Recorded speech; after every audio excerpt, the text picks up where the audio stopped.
So, in the age of AI now, how do we do code reviews? Well, I want to walk you through just real quick how I have done code reviews in the past before AI, and now that AI exists, how I do them today. We've got Andrew, who gave us a PR in our front end ohack.dev repo. This is the task he was working on: improve new member onboarding. So essentially, we want to make it so that people can understand what we do at Opportunity Hack in a cohesive way. A lot of companies have this onboarding system where you go through this checklist of things and you learn about the company. So we wanted the same thing. We gave Andrew a couple like high level examples. I think we took this from maybe I want to say ServiceNow because there's the ServiceNow tag up there on how they do onboarding. This is public information. We had some acceptance criteria and what we were looking for definition of done. Then we went through and made a quick template actually doing vibe coding. This is back in May. And we realized there's a bunch of things that didn't work out after doing some vibe coding. So Andrew picked up after that and then has been doing work since then. So one of the things that we do when we're doing AI related coding is we want to have fast feedback on how things are working. So if you go to, I think it's, yeah, right here actually, test.ohack.dev/onboarding, you can see the current status of how things are. And we've been iterating on this ever since to make this better, where as you go through the onboarding process, it explains what we're doing, why we do it, our process, our flow, how to do an introduction, how to introduce yourself. And so over the course of these last few weeks, we've been updating this with Andrew's help. So now we have this pull request where it says UI save states, cookies, feedback enhance. So if you look at, go back to the main PR, here's the main PR where Andrew does a good job of detailing out what he actually did. This is great. And the title is also very descriptive on what he did. And this is based on some chats that we've had. So I have the context that makes sense to me. He added a cookie using React Cookie. He integrated the submit feedback button. Um, and there's a backend call where we're saving this feedback so people can tell us how the onboarding process was. He auto-populates the first name, highlights the fields that are required, saves the state of the feedback so that users don't have to retype stuff if they go back and they go forward again. And then auto-generated introduction of introduce yourself. So improved the way that we do the introduce yourself stuff. Ideally, you would also include a screenshot or a demo, video demo of the walkthrough here to make it easier to say, oh, this is exactly what I thought you would do. And then as like somebody reviewing this, I see there's 8 files changed. I want to make sure, number one, that the files that I didn't expect to be touched are not touched. So the only file here that is already existing outside of the onboarding process, so you can see in Pages, you've got onboarding index and you've got this volunteer index where he added start onboarding.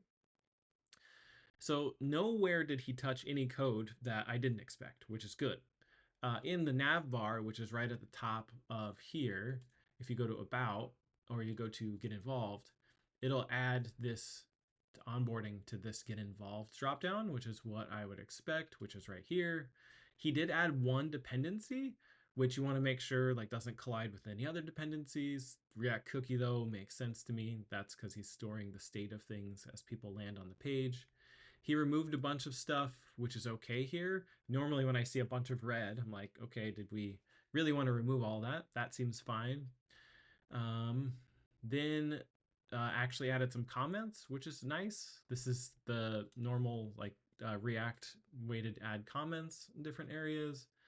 Um, Also updated this part here where he said need to replace placeholder with JSON of real buddies. We like to have like onboarding buddies as people learn more about OHAC. We don't have them yet, so he added a placeholder for that as he deleted all this code, which is great.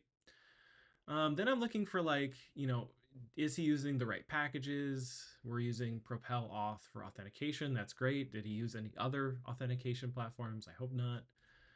Looking at just general like code is written by AI these days. So like, does this make sense? Was there any hallucinations? Do I see any obvious bugs? Not really. Sometimes AI doesn't do a great job of using the same keys. So in this case, OHAC feedback form is the name of the cookie he wants to save in local storage. So maybe sometimes AI hallucinates and uses the wrong key for cookies. So scrolling through, I don't really see anything that crazy. Moved this to an async call, which is great. And then added some validation, which looks good. Again, I'm reviewing this for the first time live. Um, yeah, everything else here looks good. Added comments. Normally I use my cursor to try, like just track where my eyes are looking just to make it easier for me to read more quickly. It does have a console log here. Traditionally, you don't want to check in any logs, console logs. I think it's okay. It's not like we're super crazy about logging stuff to the developer console or like to your Chrome console. Want to make sure that he's not hard coding any URLs. In this case, he's using what we normally do in code, which is look up this environment variable to call to the backend. Everything else looks good here. Catches an error case, shows the error message if there's an error. That's great. And then here, using a use effect to call set item with that same key, OHAC feedback form, to save the fact that this person has done all of this stuff, filled out the stuff in the form in case they like refresh the browser. All of this stuff is going to be saved as a cookie. So that's good. All of this stuff down at the end of use effect, you want to make sure that that makes sense. Anytime any of this is changed, it will call this use effect again. So you want to make sure that nothing here can get updated really frequently or like not as intended. So all of this stuff is going to be updated when I physically type. So that's all good. Use effect for looks like some validation. Yep, if the first name, yep, cool, looks good. Handle rating change. Yeah, so overall, I would say in the age of AI, you really just need to pay attention to kind of obvious problems and any areas of code that have been like create like code duplication where there's a bunch of extra code created that you don't need. Because now that AI can write code for you, you might have issues where it's just writing a lot of code that already exists in another class and it may not know about that class. Ideally, you give it that context and it doesn't duplicate code. But those are some main things that I look for. Also, I see there's this other, so there's another intro experience and there's this intro form data. So I'm just going to search real quick. So he's using intro form data there. He's using this intro experience there. So the idea is we want to save this cookie for intro experience. So if somebody's landed on the page for the first time, we never show it to them again. And so this is how we're marking that. I'm not entirely sure what this one is, intro form data. So I would ask right here, hey, Andrew, what is this used for? Sometimes like AI will add more stuff that you didn't intend. And we're almost done here. Looking through. If you really want to, by the way, you can actually click that you viewed something. And it kind of like marks off that you've read it. I don't tend to do that because I just look through everything ideally in the first pass and I try to get everything done here. Yeah, it looks like we say if this is the person's first visit, which is great.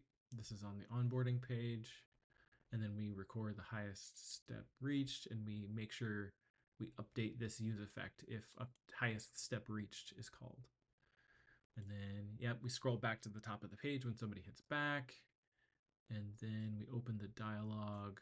So here I don't have a ton of context. It says it's on the onboarding, it's under the set completed, so it's good. And then here's the congratulatory dialog when somebody finishes. And here is volunteer index. So what's going to happen is I'm going to finish my review. I don't see anything that's super crazy, so I'll hit approve. I'll come back to here and I'm actually going to hit merge pull request.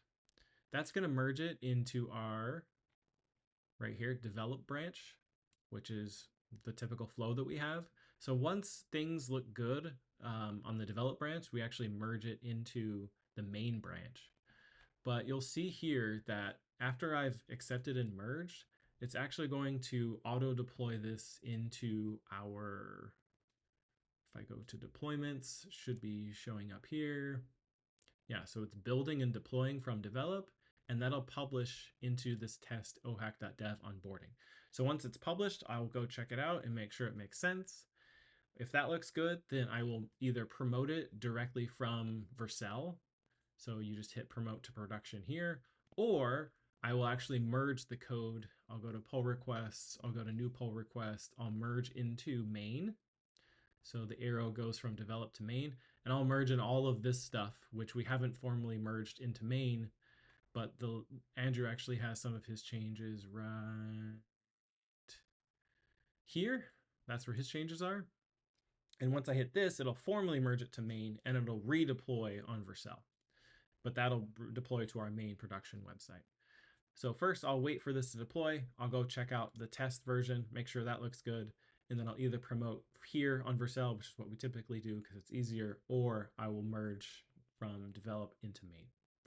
Hopefully that's a good explanation of how I do code reviews and how the general process works. We tend to do a lot of visual inspection of AI changes now. It's a lot easier to just make sure that it is what you thought it would be and it works the way you want. You check to make sure it doesn't hit any of these pitfalls, any hallucinations like that. And generally, you're trying to make sure that did it accomplish the thing that you were hoping to it. In this case, it definitely did. So thank you, Andrew. Hopefully that was helpful. See ya.